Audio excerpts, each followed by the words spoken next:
Donc nous continuons notre exposé sur la psychologie pratique à l'école du docteur Stocker, Arnold Stocker, qui est un médecin psychiatre catholique suisse.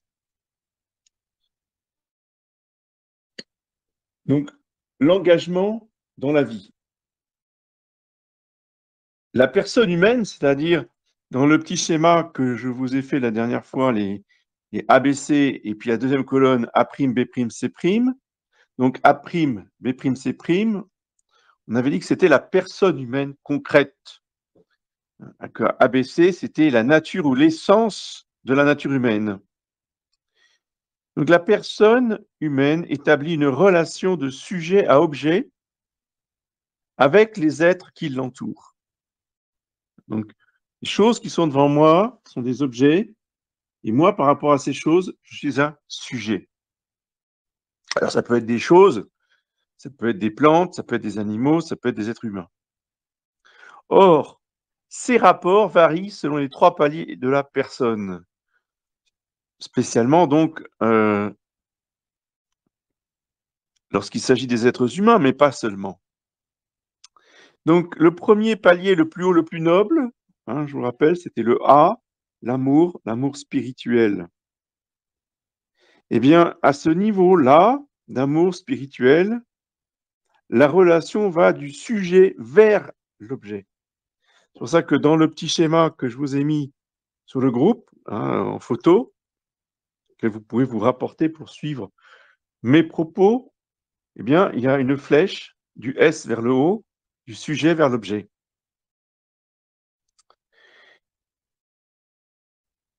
Cet engagement, c'est l'identification du sujet à l'objet. L'amour nous identifie à l'objet qu'on aime. C'est pourquoi il faut nécessairement que l'objet soit supérieur au sujet ou au moins égal. C'est-à-dire qu'il soit au minimum un homme, ça peut être un homme, un ange ou un dieu. Le dieu, il n'y a pas 36.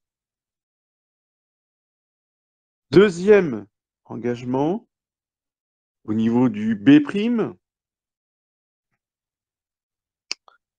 eh bien, il y a une relation tout à fait neutre, objective entre le sujet et l'objet. C'est pourquoi j'ai mis une double flèche. Une interaction entre le sujet et l'objet. C'est le respect de la nature de l'objet au niveau de l'intelligence. Et enfin, le troisième étage, le C', qui est donc au niveau de la sensibilité corporelle et du corps en lui-même. La flèche est en sens inverse du A. Elle va du O vers le S, de l'objet vers le sujet, parce que c'est l'identification de l'objet au sujet.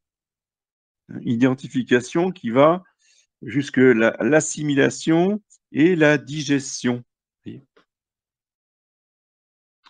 Une très belle pomme, je vais non pas l'aimer, mais la désirer. Je vais m'identifier à elle au point que je vais l'intégrer dans mon corps, dans les cellules de mon corps, parce que je vais la manger, la digérer, et ça va me servir de nourriture. Cette nourriture va aller nourrir mes cellules. Bon, c'est le cas extrême, et c'est pour faire comprendre que l'objet est ingéré, l'objet est mangé par le sujet. Et pour ça, évidemment, il faut que l'objet soit inférieur au sujet. Donc, inférieur aux hommes. Seul le palier B de l'intelligence, de la connaissance intellectuelle, n'a pas d'engagement avec l'objet. C'est l'attitude objective. Dans les deux autres paliers, par contre, il y a engagement parce qu'il y a des rapports beaucoup plus intimes, personnels, entre le sujet et l'objet. Le palier B, donc le palier de la connaissance intellectuelle, ne touche pas à l'objet concret.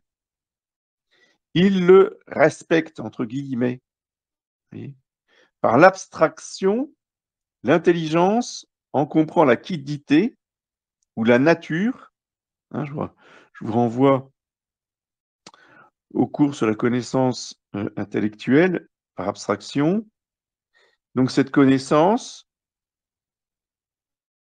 ne modifie en rien l'objet concret. Pour que ce palier de la connaissance intellectuelle soit dans la vérité, il doit conformer sa pensée à la nature de l'objet concret. C'est ce que saint Thomas appelle l'adéquation à la réalité. C'est ce qu'il appelle aussi la science. Et la science, elle est froide, elle est impersonnelle, elle ne dépend pas des personnes. Une chose est ou elle n'est pas, peu importe qui me présente la chose. La chose ne varie pas en fonction de c'est un ami ou un ennemi qui me présente la chose. La science est objective. Alors que, justement, l'amour du premier étage, lui, n'est pas objectif. Il y a un engagement, un don de soi. Le sujet ne reste pas neutre. Bien, de la même façon pour le palier C, le palier C était aussi un lieu d'engagement, mais c'est un engagement possessif. Dans le cas de l'identification du sujet à l'objet, non, dans le cas de l'identification de l'objet au sujet, pas de l'objet au sujet. Hein, palier C. Le sujet s'empare de l'objet pour le dominer, pour l'asservir, voire pour le détruire, l'assimiler ou le digérer. Le sujet mange l'objet. Au figuré, l'objet est asservi par le sujet qui devient dominateur, qui utilise donc les autres, qui sont des objets par rapport à lui, ça sans connotation négative, hein, je vous ai dit, tout être qui est autour de nous est un objet par rapport à nous qui sommes sujets. Donc il ne faut pas donner de connotation à ce mot objet. Mais le sujet donc, va être dominateur et il utilise les objets à ses fins personnelles jusqu'à les détruire. Qu'ils soient des choses qu'il va manger ou que ce soit des personnes qu'il va utiliser. Il va les utiliser sans limite, sans vertu, sans juste milieu. Donc, il va détruire leur santé physique et mentale si on ne l'arrête pas. Le palier A de l'amour spirituel est le palier de l'engagement oblatif. Donc, le palier C, c'est l'engagement possessif. Le palier A, c'est l'engagement oblatif. Dans ce palier, le sujet s'identifie à l'objet en s'offrant lui-même pour le servir. La condition préalable, c'est que le sujet doit être d'abord lui-même en possession pleine et entière de sa personnalité. Ensuite, il ne faut pas que le sujet perde cette personnalité dans l'oblation. Il doit absolument garder son identité, qui est sa nature, A, B, C, dans cet ordre-là, de haut en bas. Donc sa personnalité construite, achevée, A', B', C', dans cet ordre-là, doit être maintenue dans l'oblation. Si la personnalité est perturbée par la relation oblative, eh bien, c'est qu'elle n'est pas bonne et qu'il y a un problème quelque part. Donc ce palier A est éminemment spirituel, ce n'est pas l'affectivité, ce ne sont pas les émotions, ça on l'avait vu dans le chapitre sur la volonté. L'engagement ablatif s'accompagne d'un sentiment profond de satisfaction et de joie, spirituelle bien sûr. Aimer vraiment quelqu'un, c'est l'aider à devenir lui-même, à devenir ce qu'il est appelé à être, lui, à accomplir sa mission de vie. D'où l'importance de connaître, d'apprendre à connaître, d'apprendre à découvrir l'autre dans les détails de sa vie et dans les, les projets, si je puis dire, de Dieu sur lui, dans la mesure où on peut les discerner. Donc cela demande évidemment du discernement spirituel et de la vertu.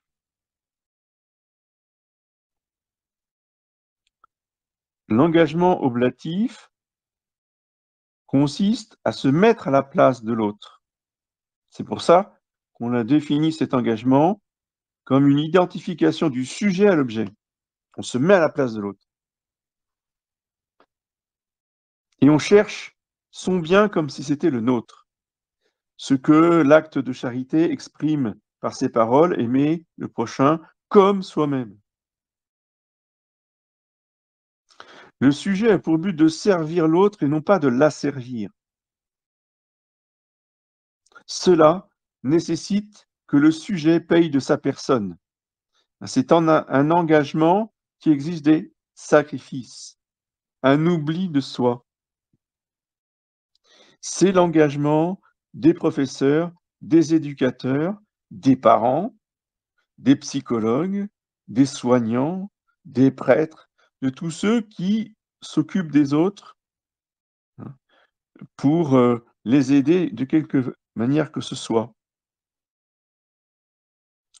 On peut parler des aidants aussi, ceux qui aident les malades.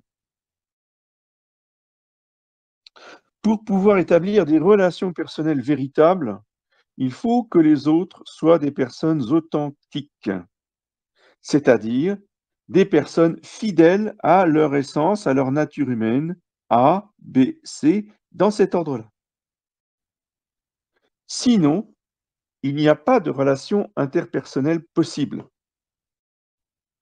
D'où la nécessité de choisir ses amis en fonction de cet ordre A, B, C. De même, ses collaborateurs. Mais tout cela n'est pas forcément possible, hein, spécialement dans la vie professionnelle. On ne choisit pas ses collaborateurs, on ne choisit pas ses supérieurs, et il peut arriver, cela n'est pas rare du tout, surtout dans notre société complètement détraquée, de tomber sur des supérieurs avec qui les relations interpersonnelles ne sont pas possibles. Il faut alors se protéger de ceux qu'on ne peut pas éviter. Nous verrons ensuite donc le premier exemple, le premier cas, hein, de déviance, c'est la fausse oblation au niveau du palier A de l'amour. Alors, nous avons toujours la colonne de gauche abaissée dans cet ordre-là, la nature humaine, je rappelle, l'essence qui est dans tout homme, et à droite, eh bien, nous aurons les lettres en prime qui sont la construction libre de chacun de sa personnalité. Donc, C' en haut, qui prend le pouvoir, et ensuite en bas, soit B', soit A', et ensuite soit B', soit A'. Ça dépend. Donc, il y a 2 combinaisons possibles. Dans la mesure où nous ne tenons pas compte de notre nature humaine et de l'ordre des 3 paliers, si nous comprimons, nous opprimons, voire nous nions le dernier étage, qui est la sensibilité corporelle, eh bien celle-ci finit par éclater en révolte pour s'emparer du pouvoir et venir tout en haut à la place du A. C'est-à-dire qu'au lieu d'avoir A', vous avez C'.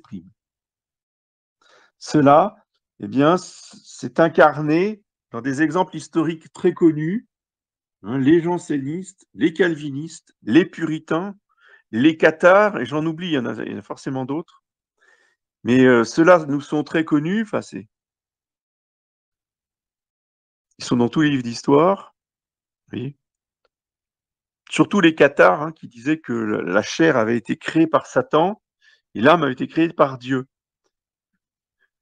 Et ce dualisme des deux principes, de la chair et l'esprit, ont entraîné chez les cathares les perversions les plus horribles. La même chose chez les puritains, même chose chez les calvinistes, et même chose chez les jansénistes. Alors, je vous renvoie aux conférences de Marion Sigaud sur les jansénistes du temps de Louis XIV. C'est édifiant. D'où l'importance, vous voyez, de connaître ces choses-là pour pouvoir comprendre ce qui se passe chez certaines personnes et en nous-mêmes. Parce qu'évidemment, le péché originel fait que, eh bien, le palier C, évidemment, veut toujours se révolter contre le palier A. C'est le principe du venin que Satan a distillé dans les êtres humains. Et les êtres humains se transmettent ce venin de génération en génération. Il faut le baptême pour en être lavé, mais il reste, nous dit saint Thomas, il reste des tendances mauvaises. Et donc, il y a toujours un combat entre le A et le C. C'est-à-dire que C veut toujours essayer de prendre la place du A. Voilà. Toujours essayer de prendre le pouvoir.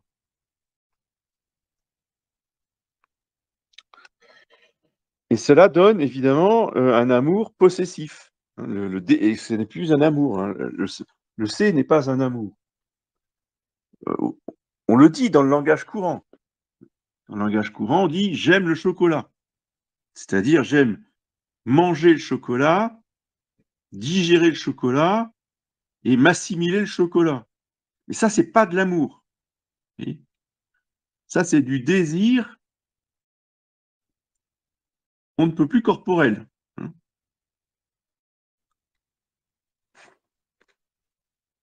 Et c'est donc l'étage, le palier de l'engagement existentiel possessif.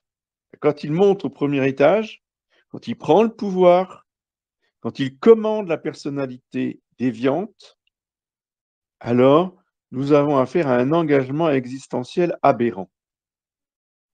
Alors je vais vous lire les exemples que donne le docteur Stoker, parce que lui il parle d'expérience, hein. Il a soigné de nombreux malades qui étaient atteints justement de ce déviance. Voilà ce qu'il dit. Pour donner un exemple concret, prenons le cas d'un père ou d'une mère au caractère possessif, c'est-à-dire un adulte qui n'a lui-même jamais compris et vécu le sens de l'engagement oblatif. Les adultes de ce genre agiront sur un enfant de manière à l'élever de travers. Ils s'appliqueront à faire de l'enfant une copie aussi parfaite que possible de leur propre désir. Ainsi, une mère qui s'est mis en tête d'avoir un fils prêtre, ou un fils notaire, ou un fils écrivain, enfin, peu importe, s'inquiétera peu des qualités ou des défauts réels de son enfant. Elle travaillera avec acharnement à ce qu'il devienne une réalisation de son rêve à elle. Toute l'attention de la mère est fixée sur l'avenir existentiel qu'elle a décidé, elle, de faire vivre à son fils. Hein. Jusqu'à acheter les ornements, faire une chapelle, un hôtel, enfin, avec tout ce qu'il faut pour que le petit chéri puisse s'habituer dès son adolescence, eh bien, à, même à jouer à la messe s'il y a besoin, etc., etc. Oui. Tout va à cet avenir, et si l'application méthodique du plan conçu par la mère provoquera chez l'enfant des réactions émotives aboutissant à un divorce entre l'essence et l'existence, la mère n'y comprendra rien. Persuadée de la justesse et de la noblesse de ses intentions, oui, quoi de mieux que de désirer que son fils soit prêtre? Ou même socialement parlant, quoi de mieux que de désirer que son fils devienne notaire? En soi, il n'y a rien de mal, mais si ce n'est pas l'avenir que Dieu veut pour ce fils, c'est catastrophique. C'est là où on renverse, si vous voulez, l'ordre de la personnalité concrète. Parce que cela ne correspond pas à des qualités personnelles profondes.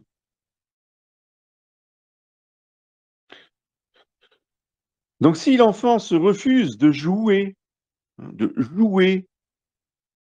à ce qu'on projette sur lui, alors la mère, ça peut être le père aussi, hein, là je lis Dr Stoker, hein. Enfin ça peut être aussi le père, hein, peu importe. Le parent juge qu'il est à l'abri de tout reproche, et il finira par accuser l'enfant de son mauvais caractère, de sa forte tête, de sa désobéissance, de sa rébellion, de son esprit mauvais, etc. Oui, parce que c'est la faute du fils, hein, évidemment. Sans se douter que dans son cas, ses bonnes intentions ne sont que des pavés sur le chemin de l'enfer. Cette mère prend, ou ce père, prend tout simplement ses rêves pour la réalité, poussée par ses désirs éminemment possessifs. La mère sujet ou le père sujet identifie l'enfant objet à un type humain qui n'existe que dans leur imagination à eux. C'est eux qui imaginent que leur enfant fera un bon prêtre. C'est eux qui imaginent que leur enfant fera un bon notaire, etc., etc. De même, un père qui aime sa carrière et qui caresse l'idée de faire de son fils son digne successeur poussera ce fils dans une voie qui n'est peut-être nullement celle qui lui convient. Ce père pratique un amour possessif évident, car il, entre guillemets, mange son fils s'il l'astreint à se soumettre, même à son corps défendant, aux visées paternelles, en l'obligeant à faire des études pour lesquelles il n'a aucun goût et aucune aptitude. Et bon, si il veut être notaire, il faut qu'il fasse du droit. Donc, ça, j'en ai connu, moi, des jeunes qui ont traîné des années à fac de droit de Nantes. Tout ça parce que papa, qui était notaire ou qui était avocat, avait décidé que son fils. Voilà. J'ai un cousin qui a eu le même régime, hein, et à un moment donné, il a dit les 5 lettres à son père. Alors évidemment, c'était un méchant, mon méchant fils, qui là. Ouais, bah, sauf que le gamin, il avait ras-le-bol, il n'était pas du tout fait pour ça. Il n'avait pas le niveau. Il est parti dans la gendarmerie, et là, il était. Oh, ça, c'est. Enfin, c'est très, très, très courant. Il y en a bah, presque dans toutes les familles, ce genre de cas. J'ai dit presque, hein.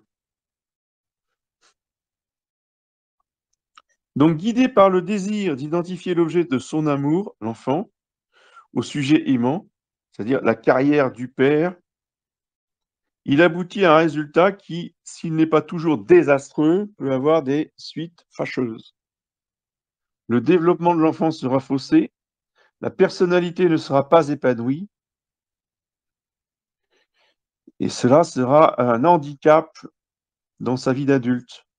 Dans un cas comme dans l'autre, un enfant devenu adulte dans de telles conditions n'aura pas une vraie personnalité bien à lui, mais une personnalité factice, composée comme une mosaïque des bribes, des personnalités de ceux qui ont si maladroitement assurer sa formation. Et cette formation qui sera devenue une déformation. Parce que, si vous voulez, surtout si, au départ, il respecte ses parents, il aime ses parents, donc il va tout faire pour correspondre à ce que veulent ses parents, ou que ce que veut sa mère, ce que veut son père. Donc il va se forcer.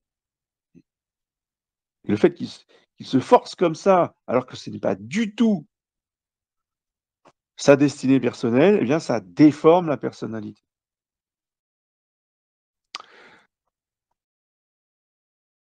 Et l'enfant et surtout le jeune enfant, si vous voulez, est tellement malléable. C'est pour ça qu'il faut pas jouer avec les petits enfants.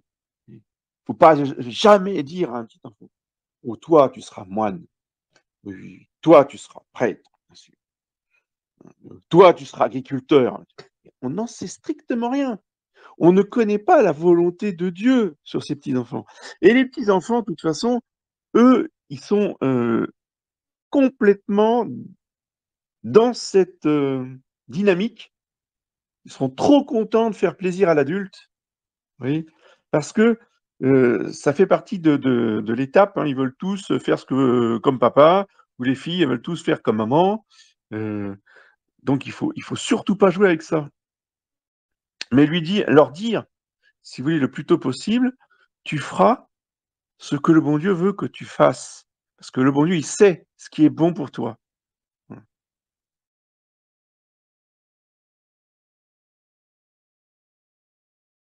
Vous voyez, l'engagement oblatif, qui est l'amour de l'autre pour lui-même, pour son bien, l'enfant en est complètement incapable. Pourquoi? Parce qu'elle présuppose la faculté de connaître déjà très bien développée.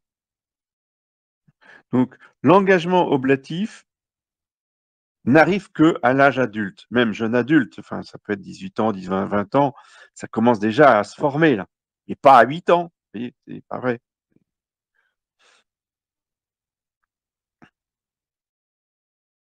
Donc l'enfant, le jeune enfant, connaîtra à la manière dont il est connu, en copiant ceux qu'il voit autour de lui. Ça, c'est une méthode d'apprentissage. Dieu nous a créés ainsi. Il nous a créés des êtres imitants.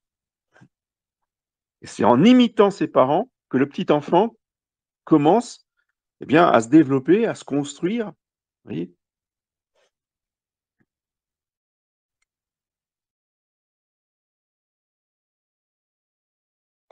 Et on sait à quel point l'enfant commence à imiter tout ce qu'il voit.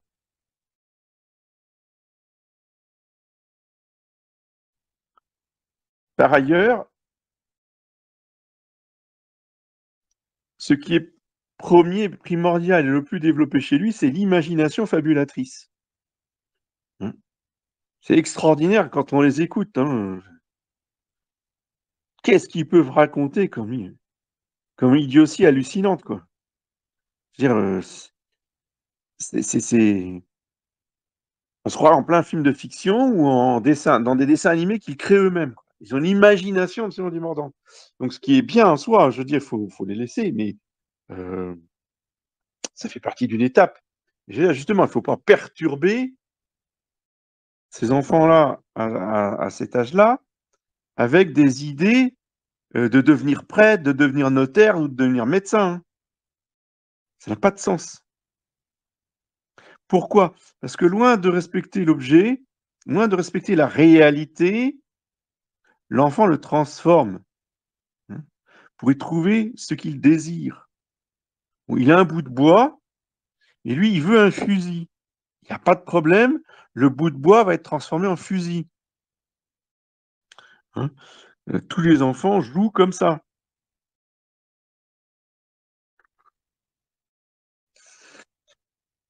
Heu, on prend un strapontin, on prend un tabouret, on prend des et puis hop, ça devient une moto. Mmh. Et mais ils y croient vraiment, ils sont sur leur moto là, puis ils font la course. Dans ces conditions, l'amour d'oblation dont fait preuve un enfant quand il se conforme au modèle que lui donne ses éducateurs,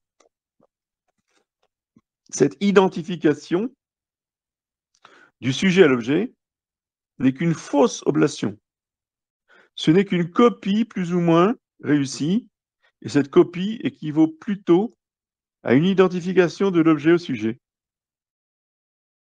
au sens que l'enfant s'incorpore l'image qu'il se fait de l'adulte admiré.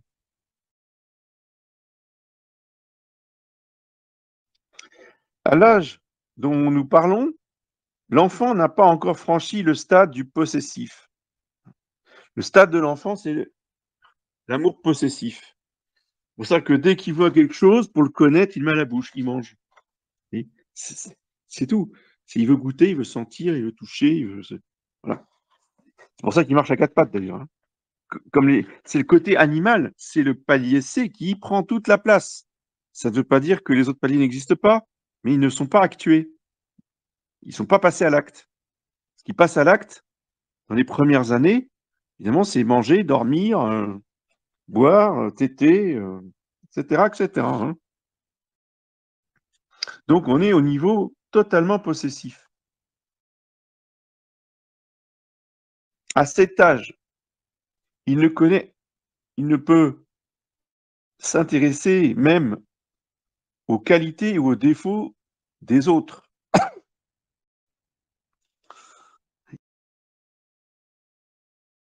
Il ne peut pas faire un don de soi à l'autre. Il n'est pas encore assez mûr psychologiquement. Il faut qu'il se développe. Encore une fois, l'amour oblatif n'arrive qu'à l'âge adulte.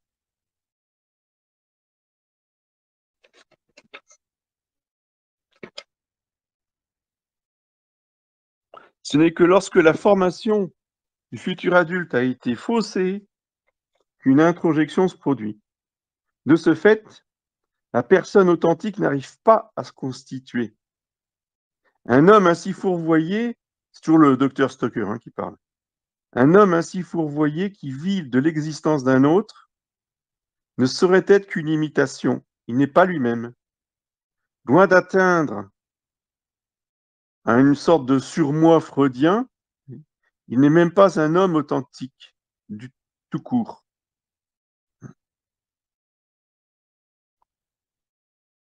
Cette situation paradoxale se traduit dans la vie par une conduite connue sous le nom de comportement ambivalent.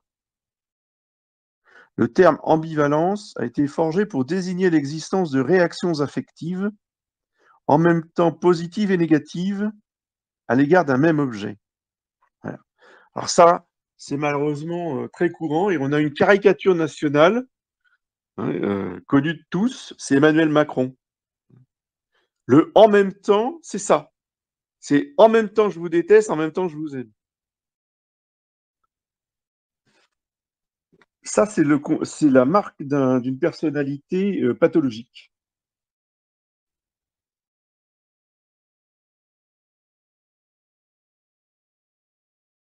C'est un symptôme plus ou moins caractéristique de la schizophrénie.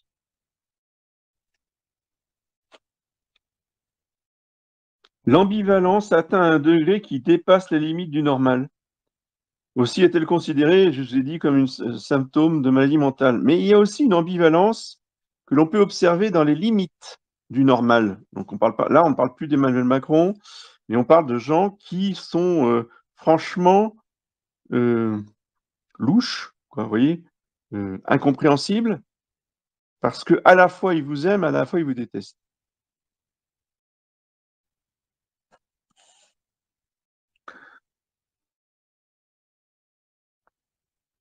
On rencontre assez souvent dans la vie de tous les jours des êtres qui diront facilement que telle personne leur inspire de l'amour en même temps que de la haine.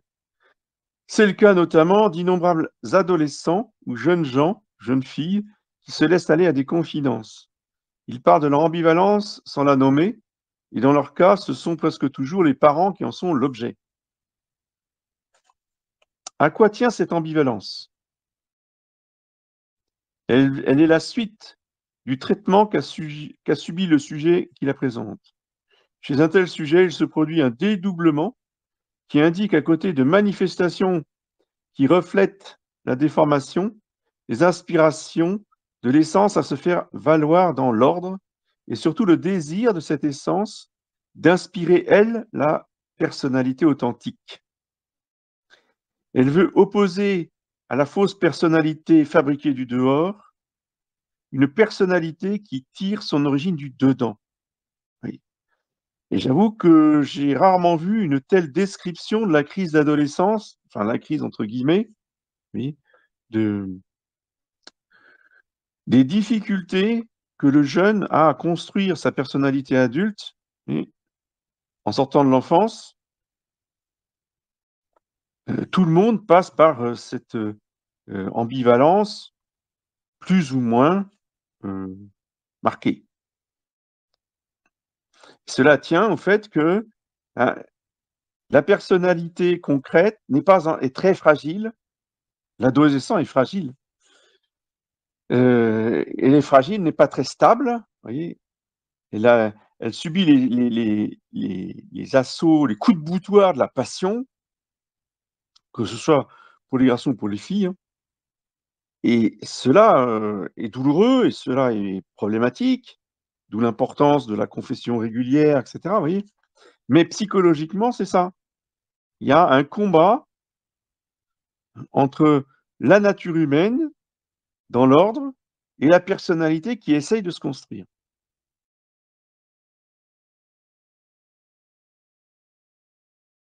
Cela aboutit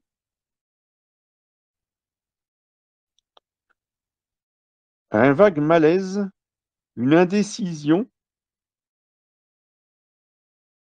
et une fragilité qui, si elle n'est pas réglée par la volonté, la vertu, la grâce, eh bien, peut aboutir à une névrose. La tension intérieure dans laquelle ils vivent fait d'eux des nerveux. Alors, je vais continuer encore un petit peu le docteur Stoker. Hein. Moi, je vois, le docteur Stoker, c'est un médecin. Hein. Et il est marqué par la médecine de son époque, hein, ces années 50, 60, 70. Oui. Donc, pour lui, tous les problèmes psychologiques sont reliés au système nerveux. Je vous parlerai après, plus tard, dans les prochaines semaines, vous voyez, d'un autre médecin qui, lui, a découvert que la psychologie humaine était beaucoup plus liée aux glandes endocrines qu'au système nerveux. Et ce médecin-là, ses travaux ont été repris par le monsieur Duchazot, qui n'est pas médecin, mais qui est psychologue, et qui a, a recueilli tous les travaux en question. Mais je vous parlerai de tout ça plus tard. Simplement pour vous, tout de suite, mettre une petite réserve sur la question des nerveux et du système nerveux.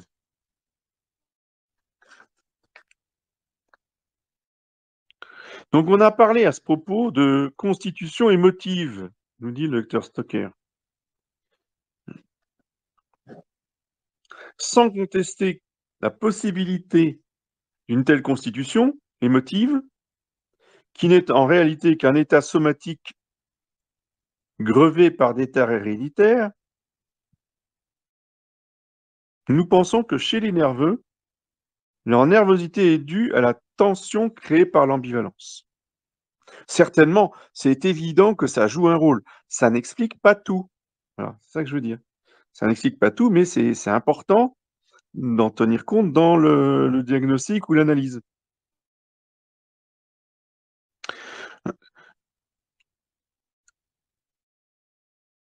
Donc l'ambivalence provoque des émotions à répétition, et plus ces émotions sont fréquentes, eh bien plus le système nerveux sera ébranlé. Mais d'où la grande importance d'apaiser les enfants déjà dès le jeune âge et de les faire dormir. Le manque de sommeil est très mauvais pour le système nerveux. Il faut absolument que les enfants dorment et se couchent tôt. Ça, tous les anciens, ils avaient ces notions-là, hein. Les jeunes, ils perdent un petit peu les choses, hein. Ils emmènent les enfants chez les amis, on va dîner chez les amis, on emmène les enfants, et on les ramène à 11h30 ou à minuit, en les réveillant bien sûr. Non, c'est des choses qui sont très mauvais pour leur système nerveux, hein. Alors après, on s'étonne qu'en classe, on les tient pas. Quand ils vont en classe, plus grand, c'est c'est c'est très difficile, ils se roulent par terre, ils piquent des crises de nerfs. Bah oui, mais si dans leur enfance, les parents, ont fait n'importe quoi avec leur sommeil, bah, c'est sûr qu'il y aura des problèmes plus grands, hein.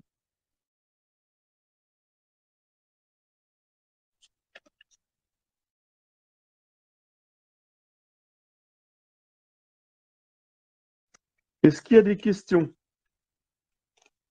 Parce que j'en ai terminé pour ce soir. La prochaine fois, nous verrons la culpabilité et l'agressivité.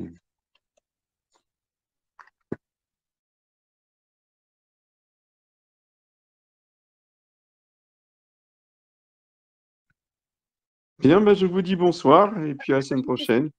Oui, je vous écoute. Donc j'aimerais savoir par rapport justement aux terrains héréditaires, et des individus, est-ce qu'il y a justement des marques, physiques, qui permettent de déterminer un petit peu, le terrain? Parce que là on parle de donc constitution nerveuse, au niveau du système nerveux, mais je sais qu'au niveau glandulaire, il y a effectivement possibilité de décoder en fonction du physique de la personne. Est-ce que c'est la même chose pour, au niveau du système nerveux, et de l'état, physique de la personne? Alors écoutez, là, j'avoue mon ignorance complète et totale. Donc, c'est dommage que le médecin psychiatre qui était là les semaines passées ne soit pas là ce soir. Elle aurait pu vous répondre, parce que ça, il faut que ça soit un médecin qui vous explique ça.